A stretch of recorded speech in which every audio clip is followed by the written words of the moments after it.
Aujourd'hui, à travers Internet, des informations potentiellement ultra sensibles circulent, comme la quantité totale d'argent de votre compte bancaire. Un petit bit d'information qui change, par exemple un plus qui devient un moins, et ça peut être la catastrophe.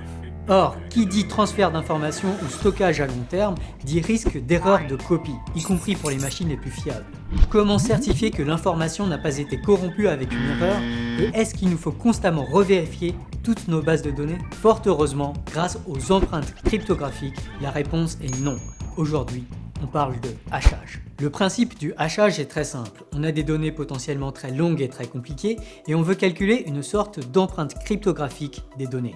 Par exemple, je peux prendre la Bible des mathématiques, et par là j'entends bien sûr les éléments d'Euclide, et bidouiller toutes les lettres des mots de ce bouquin pour obtenir ensuite un nombre de quelques chiffres seulement. Ce nombre sera l'empreinte cryptographique, aussi appelée hash. Je pourrais alors vérifier que j'ai bien la bonne copie des éléments d'Euclide en calculant le hash de ma copie et en comparant mon hash à celui qu'obtiendrait, disons, la Bibliothèque nationale de France si elle calculait le hash de sa copie. Si on a le même hash, c'est que c'est bon. Le hachage permet ainsi de vérifier simplement et efficacement le fait que deux copies de l'information sont bel et bien identiques. Et comme vous pouvez l'imaginer, ça joue un rôle central dans des systèmes d'information comme la blockchain. Alors, il y a bien sûr plein de détails à préciser sur la bidouille qui permet de calculer le hash. Mais le truc, c'est qu'il y a plusieurs bidouilles possibles et qu'elles sont généralement assez moches et compliquées. En fait, aujourd'hui, ce dont j'aimerais vraiment vous parler, c'est plutôt des propriétés que l'on attend d'un bon hachage et qui ont fait que SHA-256 est un hachage beaucoup utilisé aujourd'hui, notamment par le Bitcoin.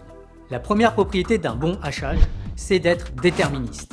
Tout bêtement, ça veut dire que si on fait deux fois la même bidouille aux mêmes données, on doit obtenir les mêmes hashes. Dans le jargon, on dit que la bidouille doit être une fonction de hachage déterministe. La seconde propriété d'un bon hachage est la plus fondamentale. Un bon hachage doit créer un effet avalanche. On veut que toute petite erreur de copie conduise à des hashes extrêmement différents. Le pire truc qui pourrait arriver, c'est que deux erreurs puissent se compenser et conduire au hash original. En fait, dans l'idéal, la fonction de hachage doit être déterministe, mais doit avoir l'air aléatoire.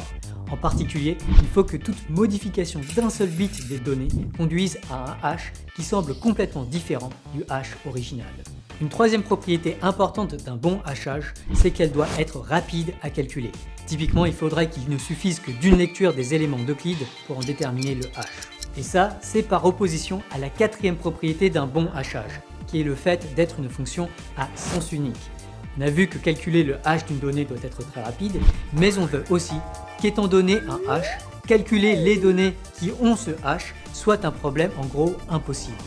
En particulier, ce qu'on veut vraiment éviter, c'est qu'un hacker puisse falsifier les éléments d'Euclide, mais puisse néanmoins bidouiller les métadonnées du livre pour que le hash de la version falsifiée soit égal au hash de la version de la Bibliothèque nationale. Alors, cette condition de sens unique n'est pas toujours indispensable. Lorsqu'elle est vérifiée, on parle de fonction de hachage cryptographique.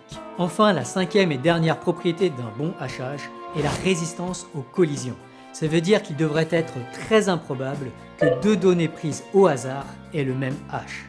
Mieux encore, il devrait être très difficile de trouver deux données avec le même hash. Une solution basique pour aller dans ce sens est d'allonger les hashes. Dans le cas de SHA-256, les hashes font 256 bits de long.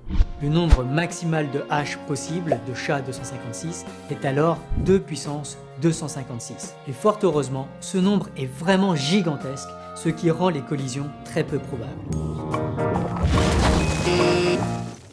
Donc si je récapitule, les fonctions de hachage sont des façons de calculer des petites empreintes cryptographiques de documents potentiellement très volumineux.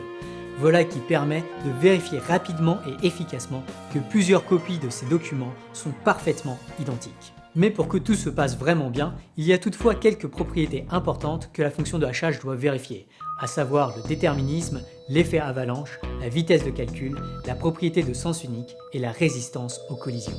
Et là, j'aimerais pouvoir vous dire que les hachages utilisés en pratique, comme SHA-256, ont bel et bien toutes ces propriétés. Sauf qu'en fait, on ne sait pas. Enfin, on sait que SHA-256 est une fonction déterministe, ça va. Mais prouver n'importe laquelle des autres propriétés est un problème ouvert. Aujourd'hui, on ne sait même pas s'il existe des fonctions qui ont toutes ces bonnes propriétés. Et oui, il y a encore beaucoup de boulot pour les mathématiciens. Ceci étant dit, en pratique, on a quand même pas mal confiance en SHA-256, à tel point que la prochaine fois on verra comment SHA-256 est utilisé pour gérer la blockchain et pour miner des bitcoins. D'ici là, pensez à liker cet épisode et à vous abonner à String Theory. A bientôt! Cette vidéo a été réalisée grâce au soutien de la faculté d'informatique de l'École Polytechnique Fédérale de Lausanne.